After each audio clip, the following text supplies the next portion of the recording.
Monica, thank you. Thank you for making the time to sit down with me today. Greatly appreciate it. Thank you so much for having me. Absolutely. It's a Monica, pleasure.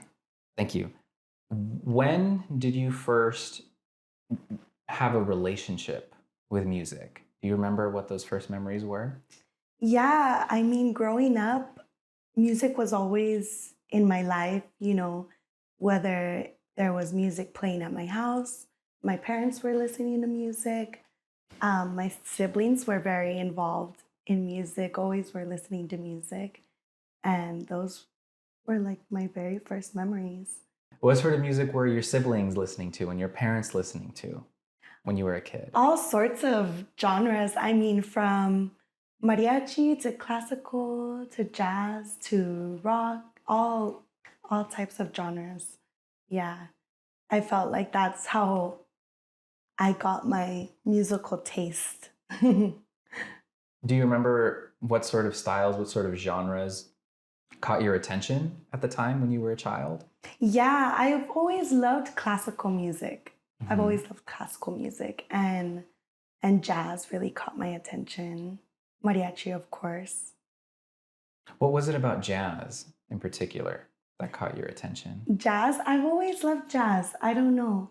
I feel like as I've gotten older too, I've learned how to appreciate music more. And Mhm. just the more that I know about music, I've learned to appreciate all sorts of music, if that makes sense. And what was it about mariachi that caught your attention? Mariachi, I've always loved all the instruments. I remember growing up and listening to music and always loving all the instruments. So, speaking of the instruments, when and where did you start playing the violin? So when I was in middle school, they offered a violin class at my school. Mhm. And originally I just wanted to play the violin. So my sister was in orchestra and I Mhm. remember going to her concerts and watching her perform with my family. And that was always really exciting to me. The violin always caught my attention. And so when I was in middle school and I had the opportunity to learn, I actually wanted to be in orchestra. But coincidentally, they took orchestra out of the program Mm. at my school. And they were like, well, we don't have orchestra anymore, but we do have mariachi if you want to join. They were like, you can still play the violin, you can also play the guitar. And they told me all the instruments. And Mhm. I was like, I want to play the violin. And then ever since then, I was like, it didn't matter what genre. I just knew I wanted to play the violin. So, when you started in that mariachi ensemble, what sort of pieces did they have you playing? Well, when I was a beginner, we were playing like the basics, like Cielito Lindo and Árboles de la Barranca. And it's funny, like all the songs that I learned when I was growing up, now I'm like teaching to Mhm. students. So it's like a full circle. It's special to me because it reminds me of when I was just learning and because I was a sixth grader and now I'm Mhm. teaching sixth graders, so it's like a full circle. It's crazy. Right. So, after middle school or junior high, what was your musical ensemble experience like in high school? Did you finally get to do orchestra then? Did they have such a program? Well, no, actually, I ended up loving mariachi. Like Mhm. after I started when I was in sixth grade, I stuck with it. Mhm. I auditioned. They had the main mariachi group of the school, and I auditioned. I ended up being in that group in middle school. And then when I got into high school, I just wanted to do mariachi. I was like really focused on that. That was like what I wanted to do. And they had a program at my high school, a mariachi program as well.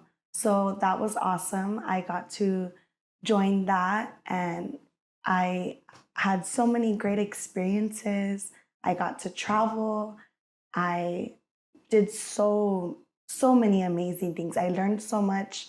I had I had two wonderful teachers because in middle school, I had, her name was Miss Costello, Mrs. Costello. Mrs. Costello. Yeah, she's the reason why I started playing the violin. She's still an inspiration to me today.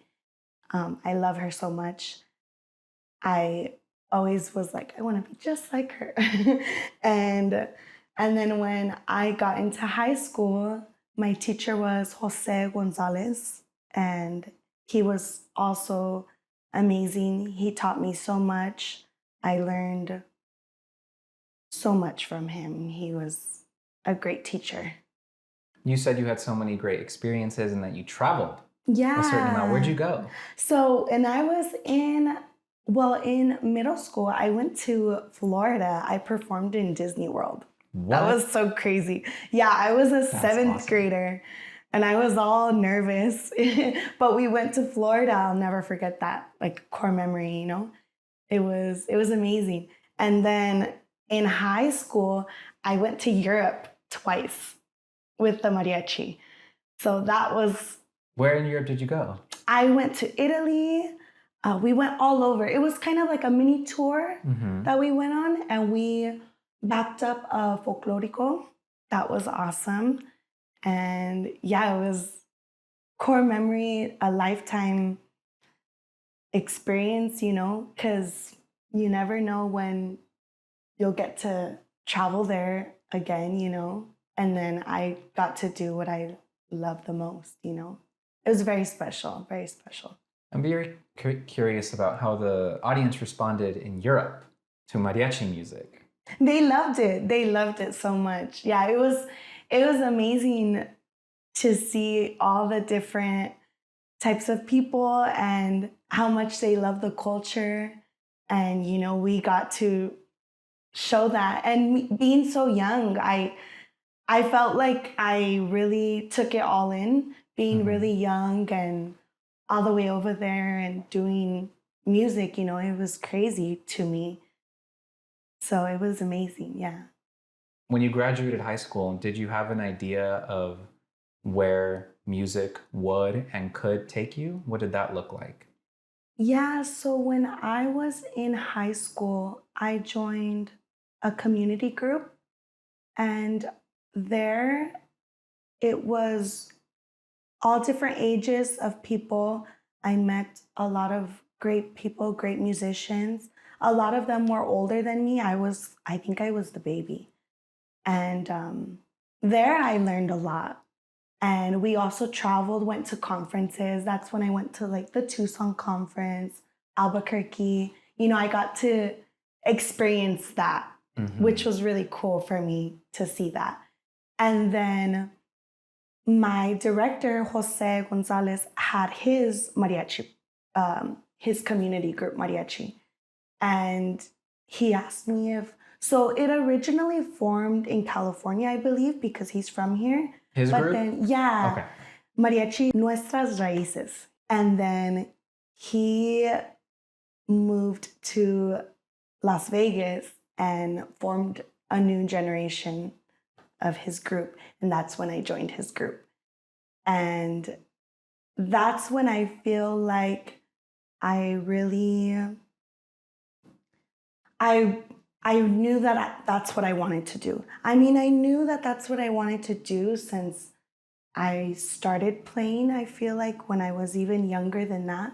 But that really opened up my eyes. That's when I was like, you know, I want more than this. I want to move. I want to go to California. That's when I realized I wanted to do more than just stay in Las Vegas and play mariachi music. So Mariachi Nuestras Raíces, was that your first experience being in a professional group? Yeah, I feel like I got more of a professional, what's the word? I felt like it was more professional because we traveled a lot. We did a lot of shows.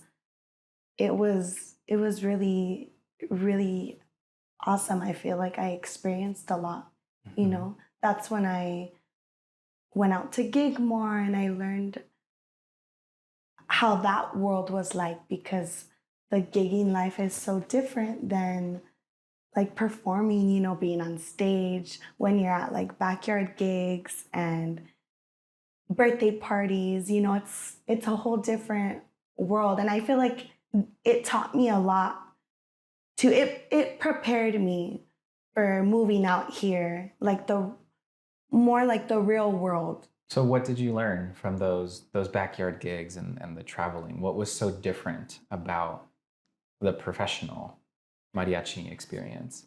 I guess like the repertoire and just seeing how it really is, you know, when people ask for songs and you know you're put on the spot to you know please the audience because you know you're there performing for the audience. It's for them, the people, you know. I feel like I learned a lot and I was, you know, and you're very humbled because you don't know everything and you're always like learning. You're always learning. I learned so much, like especially when I moved here.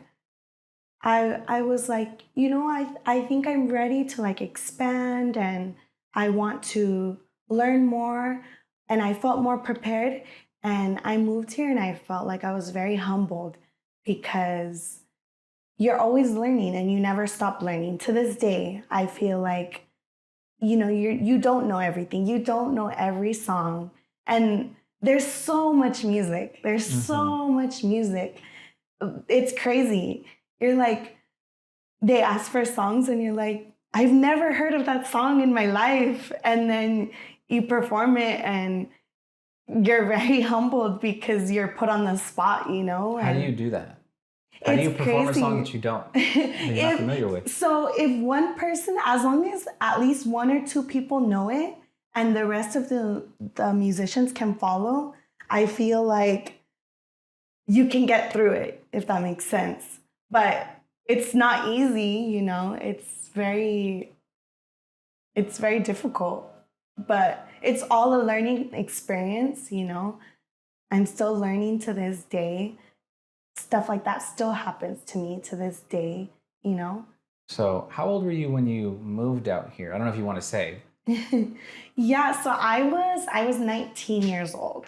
I was fresh out of high school.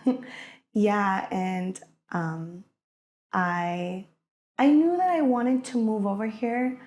I was very certain that I wanted to like expand my musical, you know, I wanted to be better musically. And I feel like Los Angeles was the spot to improve and to be the best that I could. I felt like I could only do so much in Las Vegas. You know, you never stop learning wherever you're at. But musically, I feel like Los Angeles is like where it's at, especially the mariachi world. Did you have a specific idea of where or which ensemble you wanted to join, or did you think I'll go wherever they have me? Well, you probably have both of those ideas in mind. Yeah, I always wanted to be in Mariachi Reyna. I always wanted to be in their group since I remember I was in middle school and one day we had like a free day in class and our mariachi instructors, well, they were married, Mr. and Mrs. Castellum. So she was the Melodia teacher and he was the Armonia teacher. And we watched a documentary about Reina. And it was so awesome. I was so young. I was like maybe 12, 12, 13. Was it the Compañeras documentary? Yes. Okay, that's from PBS. Go ahead. Yes, it was that one. And I remember watching it and being so inspired. And I knew that I wanted to be there one day. And then once I learned about them, I remember going home and like looking up YouTube videos, watching videos of them. I've always been so inspired by the girls. I knew that I wanted to be there one day. And I always thought, you know, it doesn't hurt to try. And, you know, the worst that can happen is you don't make it. And then I was also very young when I tried out. So I was like, I can always try again because I was 19. Yeah, I was 19. So, but yeah, Mariachi Reina was always my dream, literally my dream. What was it about them that made you think, I want to be with this group in particular? Well, I think one, that they were all females. I loved that. I loved that they were all females. I don't think I had ever seen that before I watched that documentary. Mm-hmm. I was like, that's so special. I loved everything, their music, their songs, their showmanship. I remember watching videos on YouTube and I was so entertained. I loved it. I was like, I want to be there. I want to watch them live. I always wanted to watch them live. And then I finally got to as I got older. Did you go to Santa Cecilia in 2019? I think it was 2019, yes. Okay. I performed with Mariachi Nuestras Raíces then. We came from Las Vegas. I think that was 2019, yes. I remember because you have a picture on Instagram with Mayra Solis. Yes. So I think they were in the blue traje that year. Yes, they were in blue. I wonder if I was there. Who knows? I might have been. I'm not sure. But that's what makes me think it was before the pandemic. Yes, it was. It was right before the pandemic. It was crazy because I was like one of those little fangirls that would go up to them and be like, can I take a picture with you guys? Mm-hmm. And I remember I have pictures with all of them, with like Julie, Angelica, Linda, Laura. I have pictures with all of them, Mayra, and Jose. And it's so crazy, like seeing those pictures now. I was just like one of those little fangirls that wanted a picture with them. And I was like front row seat. I was sitting on the floor watching them. And then how soon after that fangirl moment did you join the group? That was November 2019. That was November 2019. I joined officially. My first concert was October 2020. So yeah, because I had started going to rehearsals like in the summertime, but it was kind of a weird time because of COVID. And yeah, I had auditioned for Reina before the summertime. I had auditioned. Okay. Yeah, and I had reached out to Jose. I reached out to him and I saw he made a post about Reina and that he needed violinists. And I reached out to him and asked him if I could audition. So you did that in, when was it, the spring of 2020? I want to say the probably? springtime. Yeah, it was like the springtime. And then he told me, yeah, mija, just send me, he asked me to send him, because I obviously wasn't living here yet. I was still in Las Vegas. Mm-hmm. So he asked me to send him videos of me playing some scales, a son, a ranchera, singing. I sang a song. And then, yeah, I sent it to him. This was like when I was still going to college. It was my first year in college when I auditioned. And yeah, I was so scared. I was so nervous. I was like, but I'll just try it out. And like I said, I was really young, so I knew even if I don't make it, I'm young, I can always try again. Monica, how did you react when you found out that there was going to be an opportunity for you to join Mariachi Reyna? So when I sent those videos, he responded to me and he actually asked if I could come here for an in-person audition, which I was very nervous about. I was like, okay. I guess he wanted to hear me in person, over video, I guess is a little different.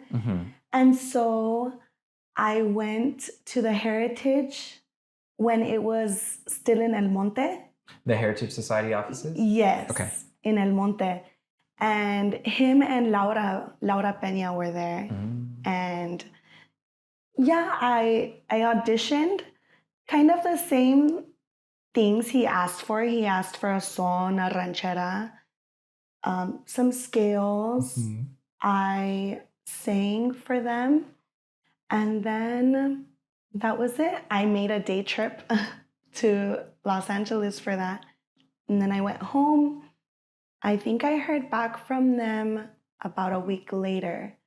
And Laura asked me, well, they thanked me for my time, and Jose kind of told me what Reina was like at my audition, and I didn't know what that meant.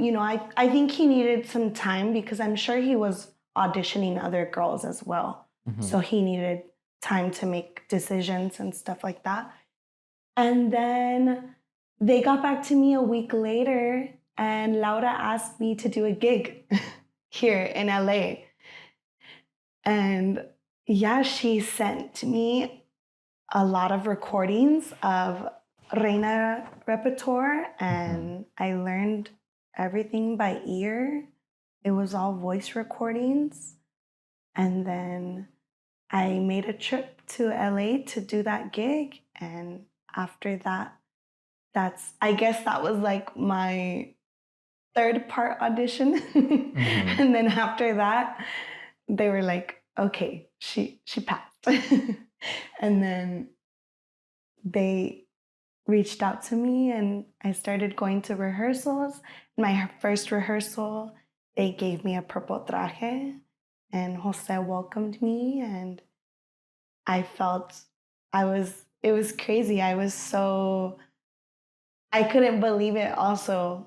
Like it felt like a dream, I was also very, very nervous, I feel like, because, everything was very new. I was so young. I don't know. It was crazy, but such a dream come true. Yeah, and my first official performance was in October. Yeah, I wasn't living here yet though during the summer, so I was coming back and forth for rehearsals. I was making the drive.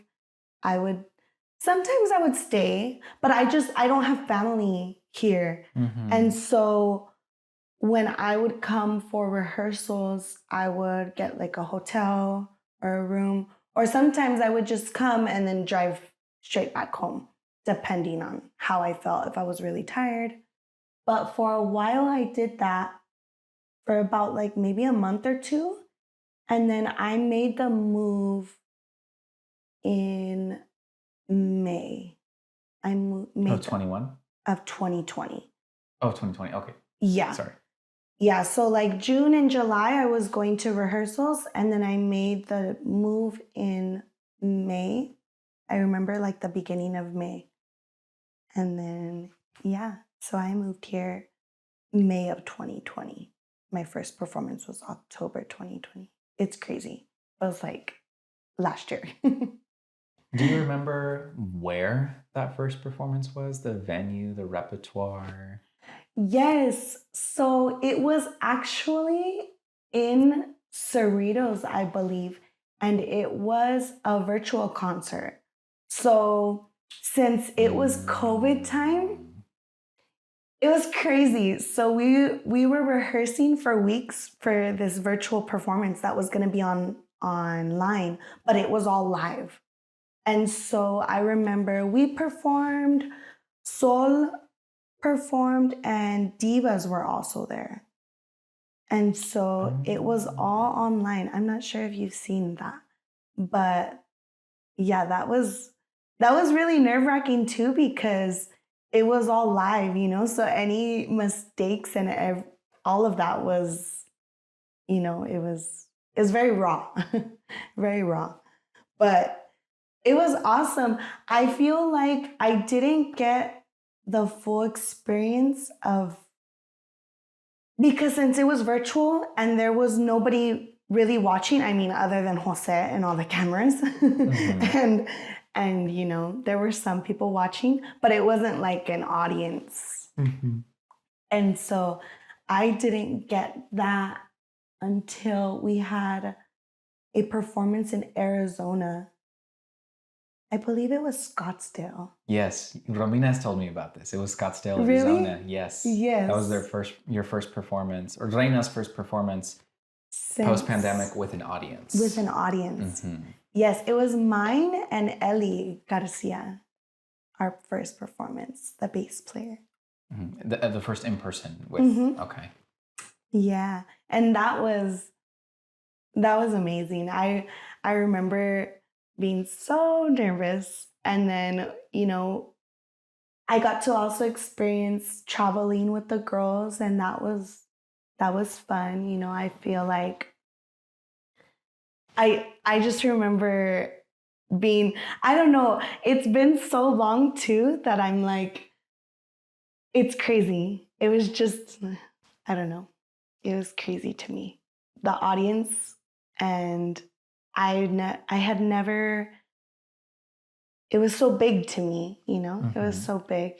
I also thought it was very special, not only because it was my first performance with the girls, but because it was after COVID, you know, and a lot of us didn't perform for months, and we didn't gig for months, and everything just stopped, you know? And it was crazy because we didn't know when the next performance was gonna be. You know, we didn't know when we were gonna be able to gig again. And that was very special, you know?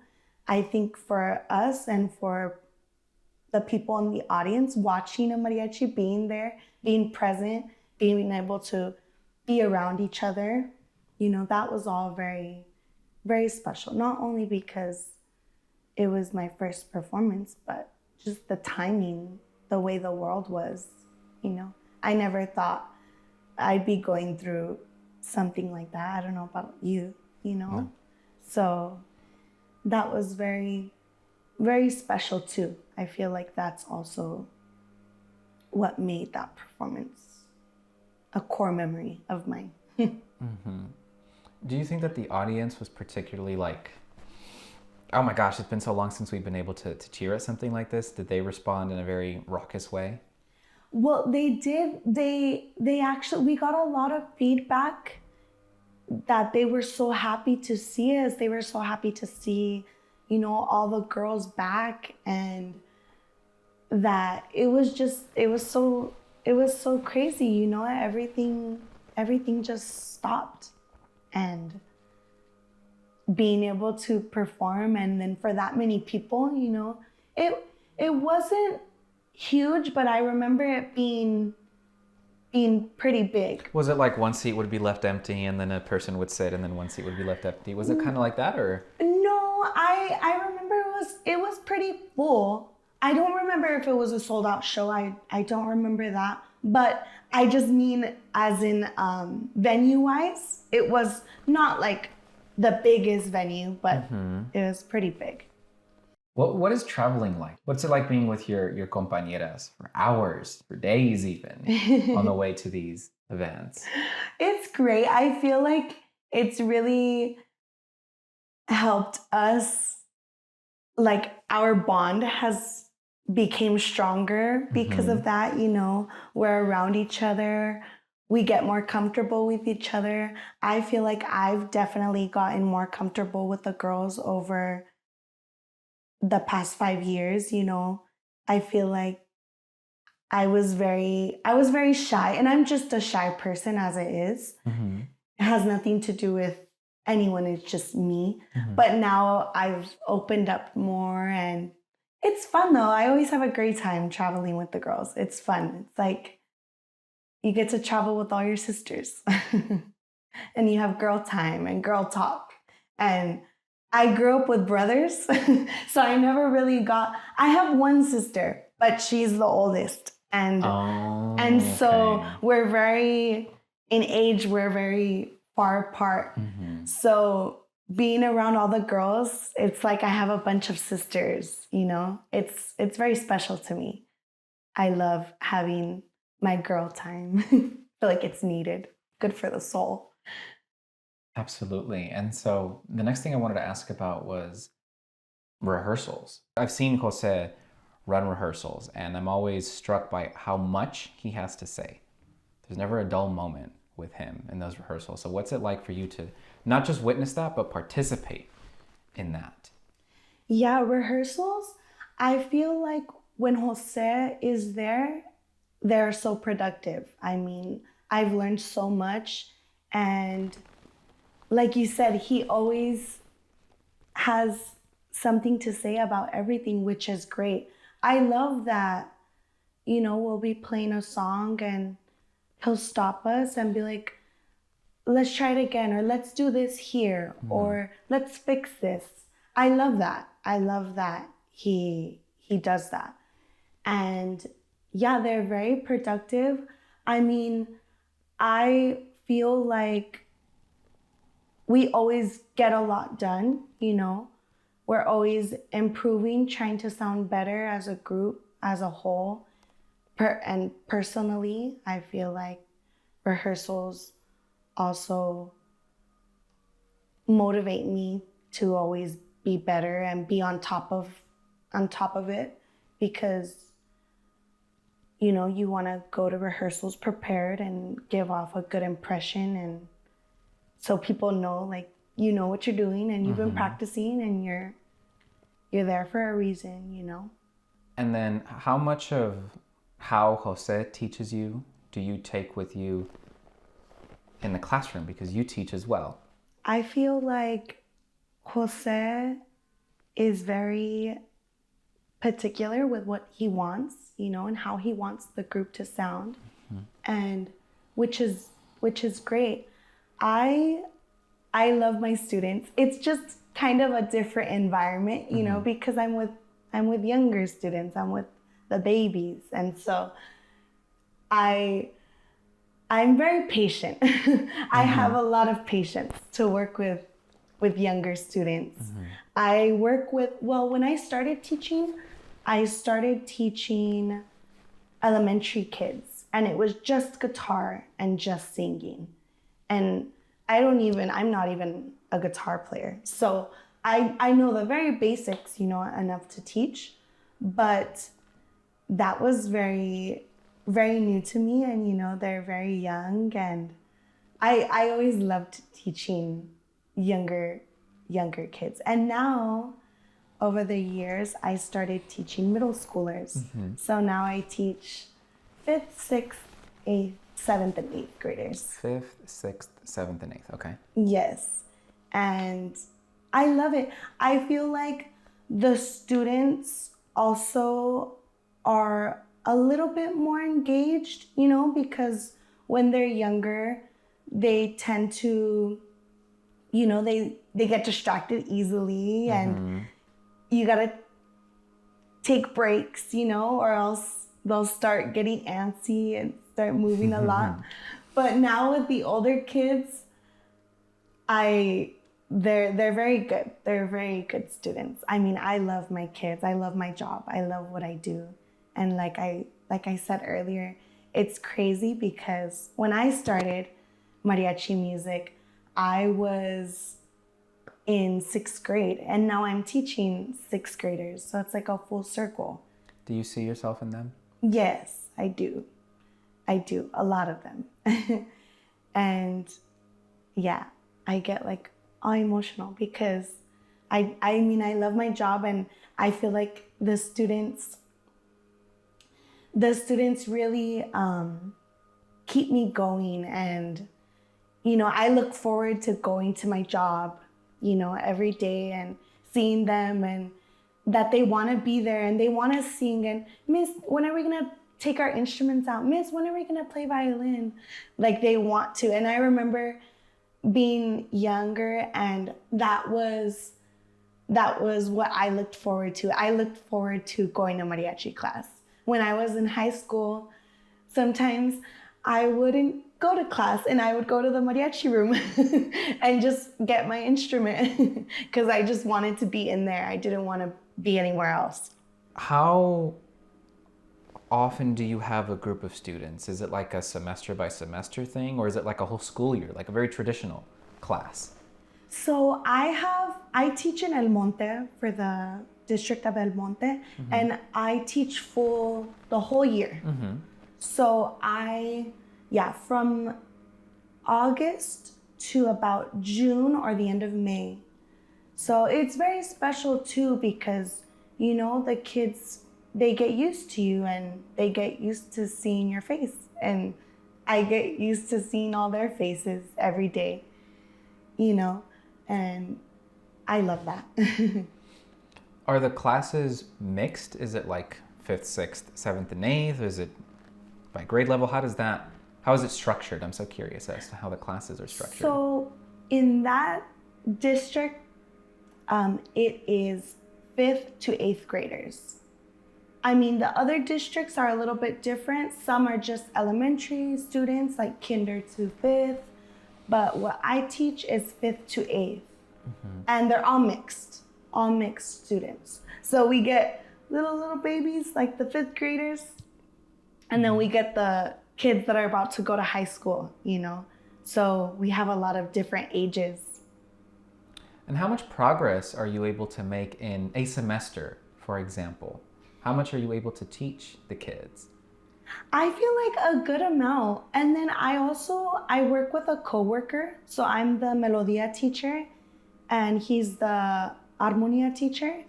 And so I feel like working as a team, that helps us get a lot done. You know, I feel like we do a good job in the structure and, you know, the kids know when they come to class what is expected from them. And every day we have a routine. We start the class with vocal warm-ups and then we move on to doing our scales and still singing. So the first half of class, we just do voice. We just focus on singing. Okay. Yeah, and we do that together, me and my coworker. So we do just singing, we warm them up, we do their C scale, they know their solfege, so we do that, and then we move onto the song that we've been learning. So, for example, like right now we're working on La Feria de las Flores. So every year we have a certain amount of songs that we want to learn by the end of the school year. Right now we have a total of 4 songs that we want to get done. So this is our third song with vocals. The 4th song doesn't have any singing, it's just an instrumental. And so then we'll do our song and we'll have them sing. And then the second half of class, we'll break up into armonia class and melodia class.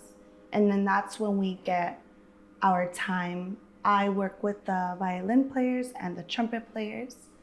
And yeah, we get a lot done. And the kids, they love it. When you see that they're starting to get it, right? When you see the look in their eyes of like, oh, I'm doing this, right? How does that impact you? Oh, it's so rewarding. I feel like, and then now they get excited. They're like, Miss, are we gonna do Cielito Lindo next? They get all excited. They wanna keep singing. Or we'll give them, because they have like a 15-30 minute break in the middle of class. And we'll be on our break, but we'll hear them like singing the song. It's so cute. I love it. I love that they're doing it even when we're not in class. You know, they want to sing, and when they're in class and, you know, they're getting it and they're like, you can see it like too, that they feel like good, and they get more confident too when you're like, you guys sound good. You know, when you tell the students that they're doing a good job, you have to remind them too that they're doing a good job and that they sound good. You know, we're getting better every week. And, you know, put those types of words in their head so that they feel like, okay, I am doing good, you know? I feel like that always helped me growing up as a musician, you know, being told like, it's okay, like you're doing good. You're doing good for your age and where you're at, reminding them. And I always told my students too at the beginning of the year, you know, violin is a difficult instrument and you're probably gonna not like it at first. And maybe you'll think it's difficult and you want to give up. But that's just the process of it. That's just how it is. But you can't give up because it's just the start. Everyone goes through the difficulties before it gets easier and before it gets better, you know. Just have to push through. So when they're doing well, you remind them that they're doing well. How do you help them when they're struggling with a concept? When they're struggling, well, you have to have a lot of patience too, because obviously we're older and we're you know, we know a little bit more than them. And so when they're struggling also, you have to remind them like, it's okay.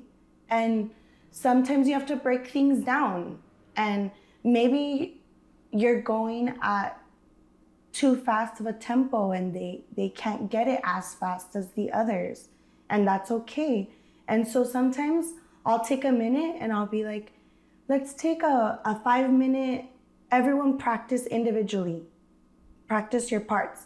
And then I'll go up to the ones that need a little bit more help, or I feel like they're struggling a little bit, and then I'll break things down. Let's do it measure by measure. Let's take things slow, because sometimes you have to break things down before you, and I always try and start like that, but sometimes students get it faster than others. That's just how it is, you know? Monica, what do you want your students to take away from this experience of being in these educational ensembles?